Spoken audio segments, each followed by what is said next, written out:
The Owen James Report is brought to you by This program is brought to you by the Grace Kennedy Group. We choose to care.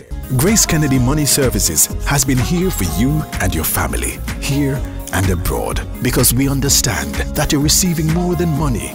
You're receiving their love. Grace Kennedy Financial Group has been here for you because we know it's more than just investments, insurance, or banking.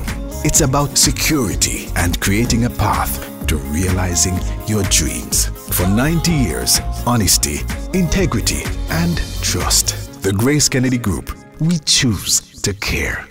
Good evening. This is the Owen James Report.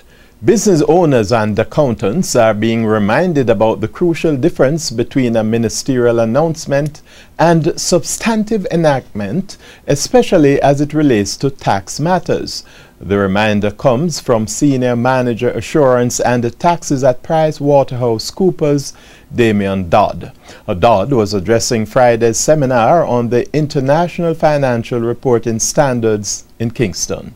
He said that for accounting purposes, businesses must determine whether they are acting as principal or agent regarding tax liability and be sure that the rules are properly enforced. Quite often the minister gets up, the order, and says something. The order is different from what is said. Or he says something and no order is passed. Or he does not say something and an order is passed. Right? So, while there's no bright line here, the guidance we're giving is that it may be best to wait for an order to be signed by the minister before applying or determining whether a new tax law is substantively enacted. News on the market now, and the losses by Caribbean Cement and NCB triggered declines in the Jamaican stock market indices today.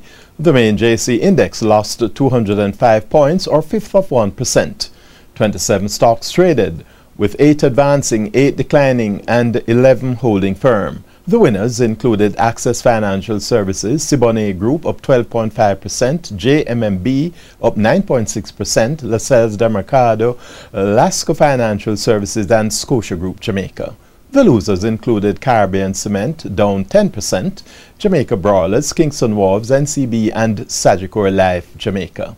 In related news, Kingston Live Entertainment is listing its IPO on the junior market tomorrow, and Managing Director Gary Matulon is betting on the experience and expertise of the board. With our new chairman, Joseph M. Matulon, who, you know, his track record speaks for itself, and Ambassador Marks with her contacts and her experience, you know, as an entrepreneur.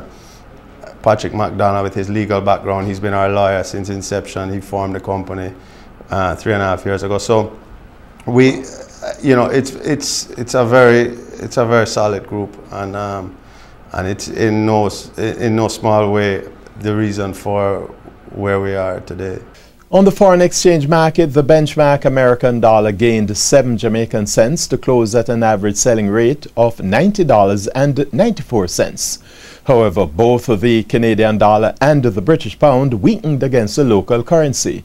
The Canadian dollar slipped to 7 Jamaican cents to close at $91.61, whilst the British pound declined by 41 Jamaican cents to close at an average selling rate of $145.44. And that's the Owen James Report. Good evening. The Owen James Report was brought to you by This program was brought to you by the Grace Kennedy Group. We choose to care.